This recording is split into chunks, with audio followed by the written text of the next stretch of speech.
বন্ধুগণ, আসসালামু আলাইকুম। বিভিন্ন গণমাধ্যম ও অনলাইন পোর্টালে ভিন্ন ভিন্ন সংবাদ পরিবেশিত হচ্ছে। এতে তৃণমূল পর্যায়ে বিএনপি এবং সাধারণ জনমনে বিভ্রান্তি সৃষ্টি হচ্ছে বিধায় প্রকৃত ঘটনা তুলে ধরে আজকের আমাদের এই সাংবাদিক সম্মেলন। প্রিয় সাংবাদিক বন্ধুগণ, শুভেচ্ছা নেবেন।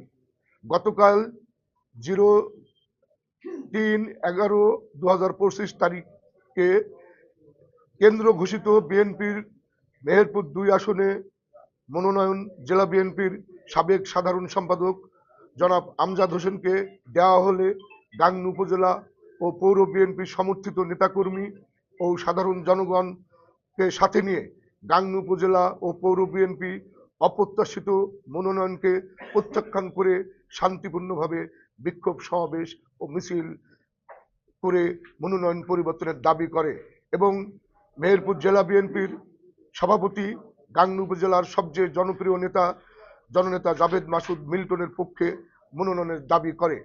প্রিয় সাংবাদিক বন্ধুগণ, আজ 4/11/2025 তারিখে মনোনয়ন পরিবর্তনের দাবিতে গাংনী উপজেলা ও পৌর বিএনপির বিক্ষোভ সমাবেশের কর্মসূচি ছিল। সেই অনুযায়ী নেতাকর্মীরা গাংনী উপজেলা ও পৌর বিএনপির পার্টি অফিসে জড়ো হতে থাকে। এক পর্যায়ে অফিসের সামনে বিশাল সমাবেশের রূপ ধারণ করে। আনুষ্ঠানিক কর্মসূচি শুরুর প্রাক্কালে নিকটস্থ অবস্থিত আমজাদ সাহেবের অফিস থেকে সমাবেশ লক্ষ্য করে রাস্তার পাথর ছুড়লে উভয়ের সমর্থকদের মধ্যে ধাওয়া পাল্টা ধাওয়া সৃষ্টি হয়।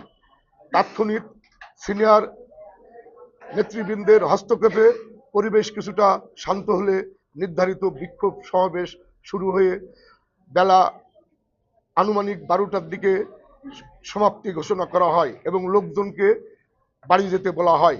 বন্ধুগণ, এমন পরিস্থিতিতে ধানের শীষের ঘোষিত প্রার্থী জনাব আমজাদ হোসেনের নেতৃত্বে গাংনী উপজেলা ও পৌর বিএনপির অফিসে তালা ভেঙে অফিসের আসবাবপত্র শহীদ প্রেসিডেন্ট জিয়াউর রহমান, ভারপ্রাপ্ত চেয়ারম্যান তারেক রহমানের ছবিতে অগ্নিসংযোগ করে এবং ব্যাপক আকারে ভাঙচুর এবং বাইরে নিয়ে যায় অগ্নিসংযোগ করে।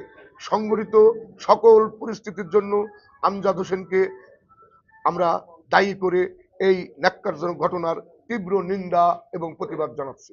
যাদের ছেলেপেলেরা এখানে একটা মিছিল করছিল, সেই সময় আমরা ভেতরেই ছিলাম।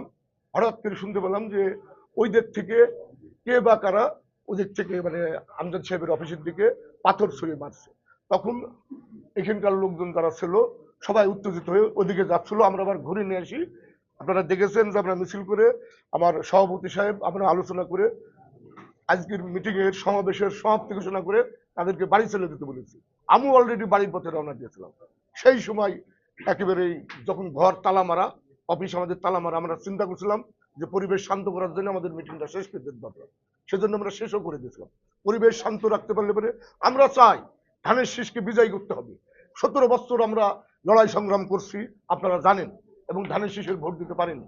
মানুষজন, বিএনপির নেতাকর্মীরা উন্মুখ হয়ে আছে যে বিএনপির জনপ্রিয় প্রার্থীকে ধানের শীষ দেবে এবং আমরা বিজয়ী করব।